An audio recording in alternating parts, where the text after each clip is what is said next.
What if the biggest question about letrozole isn't whether it works, but whether you're asking the right question in the first place? If you've been prescribed letrozole or Clomid, or you already gone through medicated cycles wondering, now what? This episode is for you. Today, I'm sharing 3 questions every woman deserves answered before, during, and after a medicated cycle, because every medication should answer a question, not replace one.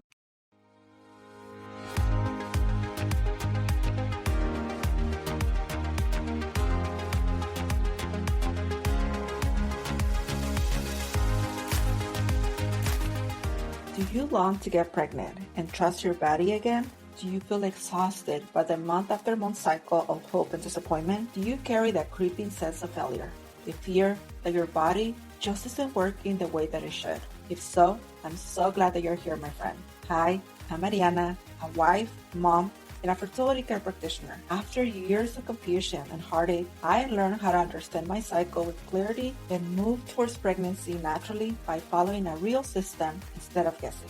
This is Fertile Window Lab. If you're ready for real clarity about your cycle, a simple method that works, and less pressure from predictions, alarms, and fertility gymnastics, sit down the sticks, pop in your earbuds, and let's make sense of your fertility together.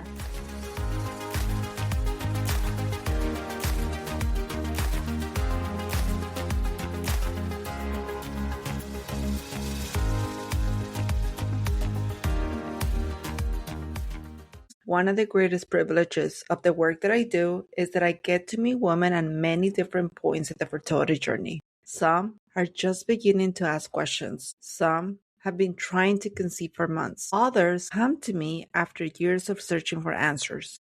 And here is the one conversation I hear over and over again. It usually starts with something like this. I already tried letrozole, or I did 3 rounds of Clomid, and before they ever tell me what results they got, they tell me about the experience. It was rough. I felt so bloated. I don't know if it was the medication, but I just didn't feel like myself. I kept thinking maybe next month will be different. Then they pause and ask the question that breaks my heart every time. Now what? Not because the medication is bad, not because anyone did something wrong, but because so many women finish those medicated cycles feeling like they still don't understand what happened. Were the medications helping? Did they actually ovulate? Was their body responding the way that everyone hoped? Or did those cycles reveal another question that is still needed to be answered? Here's what I learned after walking alongside many women and collaborating with physicians who practice restorative reproductive medicine. The medication is rarely the whole story. Sometimes it's exactly the right tool. Sometimes it helps uncover the next piece of the puzzle. And sometimes it reminds us that fertility is much more complex than simply making an egg grow. I often think about it like this. Imagine the check engine light comes on in your car. One mechanic immediately changes the battery because it's one of the most common reasons cars don't start. Another mechanic opens the hood first. He runs diagnostics. He asks questions. He wants to understand what's happening before deciding what needs to be repaired.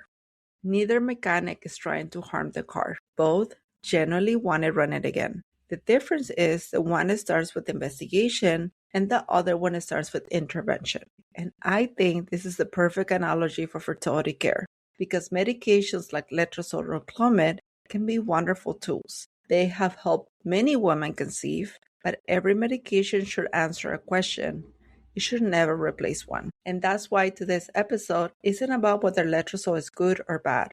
If you listen to episode 55, where we talk about Clomid and letrozole, then you already know how these medications work and why they can be incredibly helpful. Today, I want to have a different conversation. I want to talk about what every woman deserves to understand before she starts a medicated cycle. What she should know, what she's taking in, and what questions she deserves to ask if those first cycles don't lead to a pregnancy. Because here's what I hope you hear today. Your body isn't a problem to solve. It is a story to understand. And every cycle even the difficult ones, is communicating something worth listening to. So let's get right into it. Before we count 3 cycles, let's make sure we're counting the right cycles. One of the first things I want every woman to understand is this: not every bleed is a menstrual period.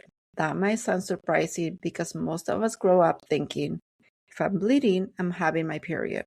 But our bodies are more nuanced than that. A true menstrual period follows ovulation. It is the completion of one healthy cycle and the beginning of another.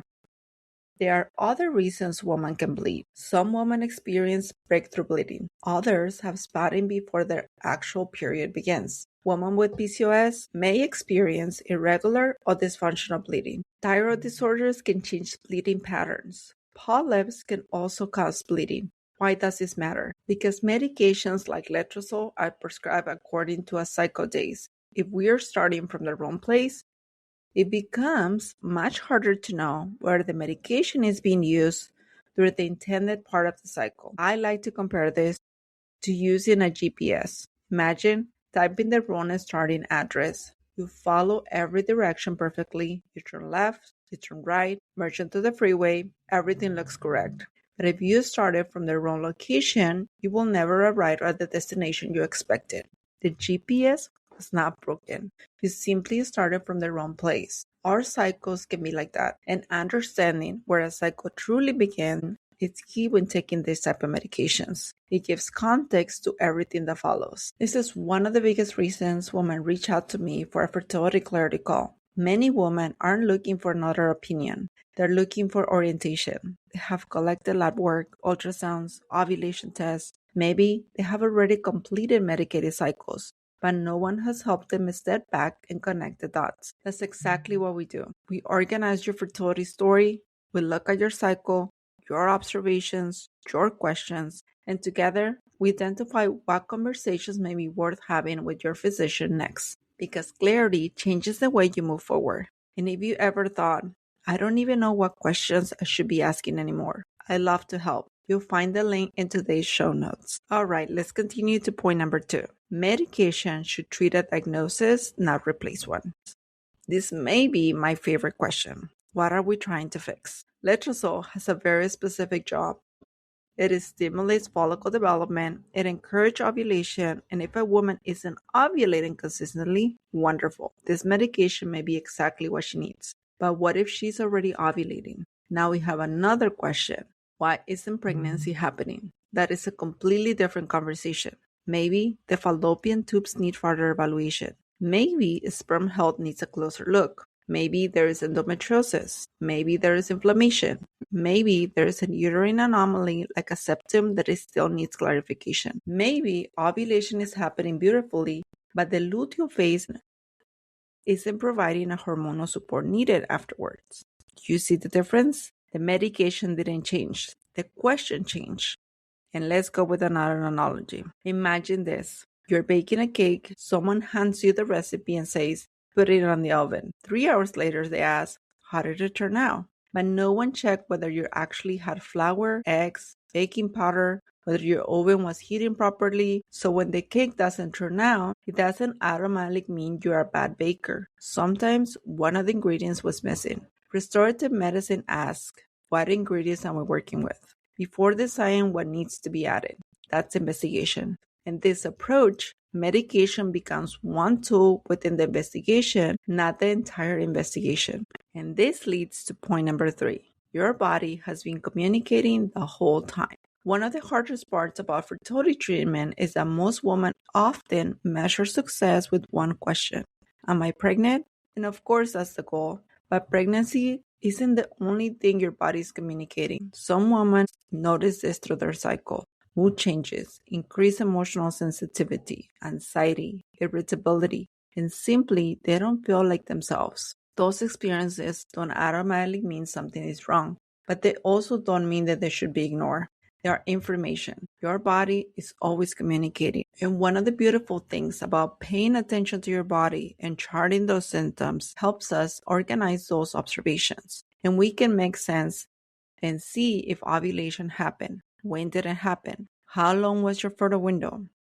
How long was the luteal phase? Did several mucus change? How did your body respond? Every cycle leaves clues. The question is anyone reading them? I often think of like a dashboard in your car. When your check engine light comes on, most of us don't cover it with tape and pretend that it isn't there. The light isn't the problem. It is telling us something about what's happening underneath the hood. Your cycle does the same thing. Each observation helps us to make better questions, not because we're obsessing over every symptom, but because understanding your body gives your healthcare team better information to work with.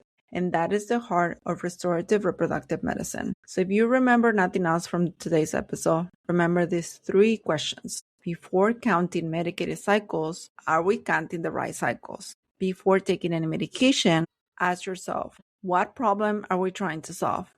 And while you're taking that medication, what is my body communicating that deserves to be understood? Because medication is a valuable tool, but understanding your body is what allows the tool to be used wisely. Remember, every medication should answer a question, not to replace one. Because when a woman understands her body, she doesn't just gain information. She regains confidence, and that confidence allows her to navigate her fertility journey with wisdom, peace, and hope. Until next time, my friend. I'm my mama's little fertility helper. If this episode has helped you, or if you feel a little more hopeful, leave a review. She'll love it. Hi, DTC Warrior. I hope you enjoyed today's episode. If so, please leave a 5-star written review on Apple Podcasts. It truly helps to get this show into ears of more women who need it. And be sure to sign up for my weekly encouragement, tips, and insights straight to your inbox. I promise to keep it practical, hopeful, and faith-friendly. All right, I'm off to tacos, chocolate, and try my cycle. I'll meet you back here next week. Bye.